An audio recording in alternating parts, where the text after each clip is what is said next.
Pemirsa, dua pasangan calon gubernur dan wakil gubernur Bali pada Pilgub Bali tahun 2024, yakni paslon nomor urut 1 Made Mulyawan Arya Putu Agus Suratnyana Mulya Pas dan paslon nomor urut 2 Wayan Koster Inyoman Giri Praste Koster Giri mengikuti debat terbuka pertama yang digelar KPU Provinsi Bali di Prime Plaza Hotel Sanur Denpasar Selatan. Dua paslon Pilgub Bali adu gagasan pariwisata berkelanjutan.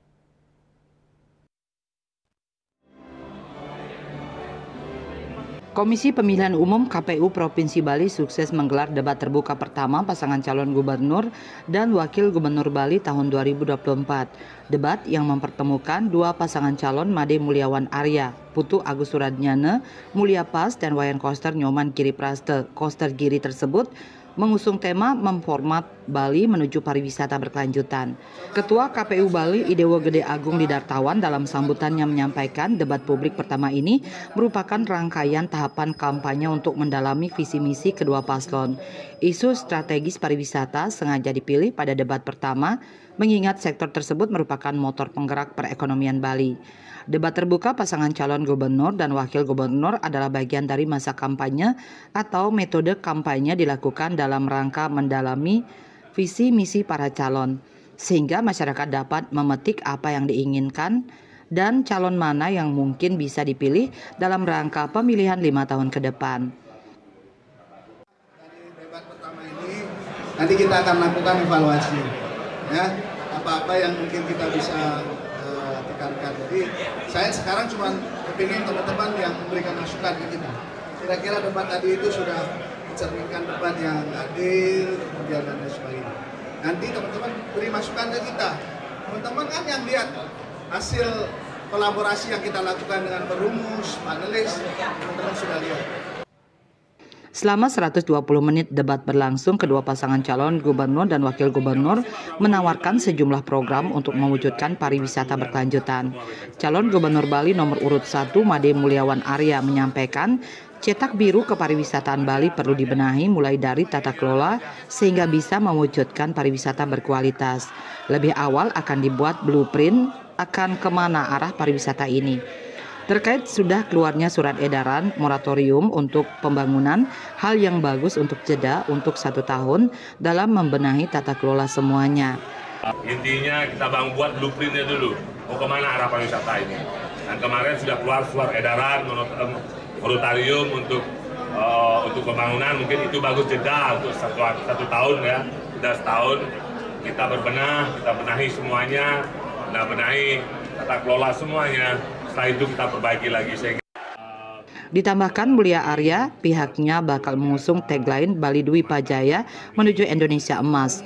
Programnya diantaranya mengembalikan program Si Mantri dari mantan Gubernur Bali Made Mangkupastike, program Seniman Bali Metaksu, hingga melanjutkan rencana Bandara Bali Utara. Kami bukan setuju itu menjadi program strategis kami, bukan hanya setuju dan kami minta juga. Dan terakhir pada tanggal 27 Oktober kemarin dalam media di Times dan Star The Star sudah disampaikan bahwa dalam kepemimpinan Presiden baru Bali Utara akan terlaksana. Sementara calon gubernur Bali nomor urut 2 Wayan Koster mengatakan dalam mewujudkan pariwisata berkelanjutan perlu dilakukan penguatan budaya serta pembangunan secara merata. Pertama, budaya diperkuat dulu karena budaya merupakan hulunya pariwisata Bali. Kedua adalah membangun objek wisata baru yang menyebar di semua kabupaten kota yang ada di Bali agar merata. Dan yang ketiga adalah pembangunan infrastruktur penghubung agar jalur pariwisata dari Badung dan Pasar ke kabupaten yang lain di luar Sarbagita lancar. Pembangunan kawasan pusat perbelanjaan Bali dulu nggak pernah ada. Pembangunan Turya Pada Tower dulu nggak pernah ada, sekarang ada. Tapi tidak bisa sekaligus dalam waktu 5 tahun. Tapi dibandingkan dengan sebelumnya, sekarang kemajuannya jauh lebih banyak. Tapi masih banyak masalah yang harus kita kerjakan.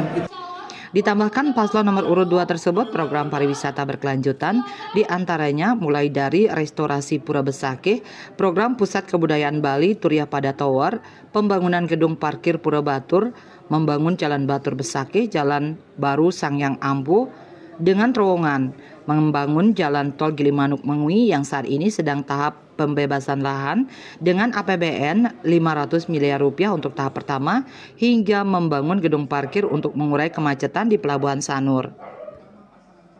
Pajak hotel dan restoran yang dibagikan oleh Bupati Badung itu sudah sesuai dengan peraturan perundang-undangan yaitu Undang-Undang Pemerintah Provinsi Bali pada prinsip menyeimbangkan fiskal secara horizontal dan vertikal. Sebelumnya KPU Bali menyatakan akan menggelar 3 kali debat untuk calon gubernur, wakil gubernur pada Pilgub Bali 2024. Debat kedua akan dilaksanakan pada 9 November 2024 dengan tema menyikapi dinamika otonomi daerah di Bali. Sementara debat ketiga akan dilangsungkan 20 November 2024 dengan tema Ngardi Bali Santi lan Cakadita. Raiswantara, Bali TV.